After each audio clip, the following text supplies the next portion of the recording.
Welcome back to Math with Mel. Today we work on questions 31 through 35 in our practice test. If you're just tuning in, I have the links to all the other videos in the description below, so feel free to check those out. Let's get started on our problems for today. Question number 31. In triangle ABC, if the measure of angle A is less than the measure of angle B, and the measure of angle B is less than the measure of angle C, what is the correct ordering of the side lengths from least to greatest? Let's write down what we know. We know that A is less than B, and the measure of B is less than the measure of angle C. Let's draw this in a triangle. So I have triangle A, B, C. We know that angle A is the smallest, so I'm going to use an S for smallest. Angle B is the middle one, so I'm going to label it M for the medium size. And we know that C is the biggest, so I'm going to use L for largest. We need to look to the side lengths to list them from least to greatest.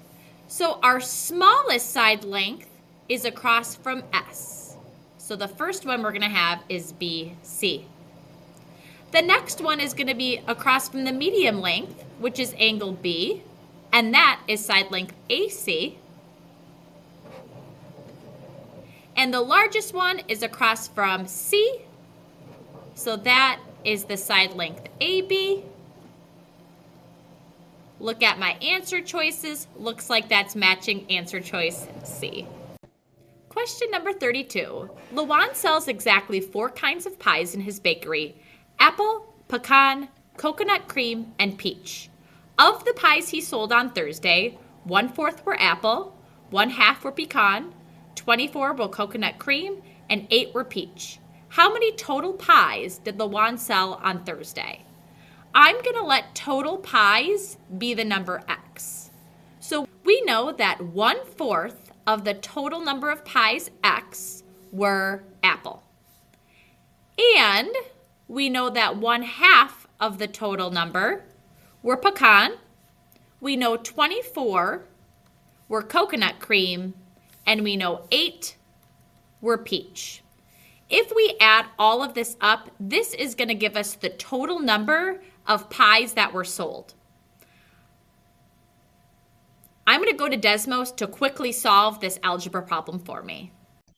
I have 1/4 of X plus 1/2 of X plus 24 plus 8 equals X, my total number. I'm going to scroll out here, and looks like I get 128 for the total number of pies. Question number 33. In a certain quadrilateral, or a 4-sided shape, 2 opposite angles each measure 3x plus 5 degrees. The other 2 opposite angles each measure x plus 3 degrees. What is the value of x? So we have some 4-sided shape where this is 3x plus 5 and this is 3x plus 5. And we are also given this one, so x plus 3 over here and x plus 3. Triangles add up to 180 degrees. Quadrilaterals add up to 360 degrees. So if I add these 4 things together, or if I say 3x plus 5 times the quantity 2 plus twice x plus 3 and set it equal to 360 degrees, all I need to do is solve for x. Let's let Desmos solve this one for us too. I have 2 times 3x plus 5 plus 2 times x plus 3 equals 360. Looking at Desmos, I see that I get 43 for the answer.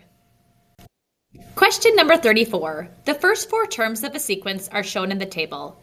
The sequence is defined by all of this, which is the 6th term, a sub 6 of this sequence.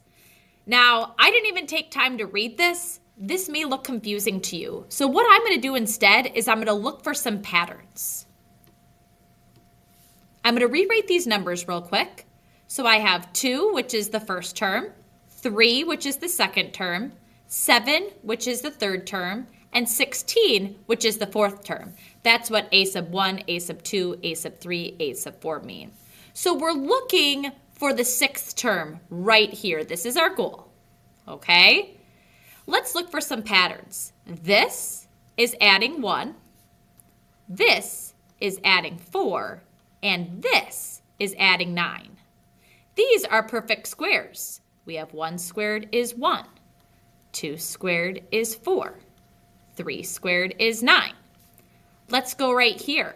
This is going to be 4 squared, or 16. So 16 plus 16 is 32. Let's figure out what this is. Well, the next perfect square is going to be 5 squared, so plus 25. So 25 plus 32 is 57.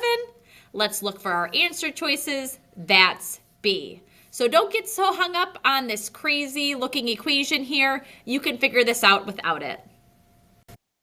Question number 35. On the real number line, how many integers are between negative 65 sixths and 75 halves? If you go to your Desmos graphing calculator, type in negative 65 over 6. What you find you get is negative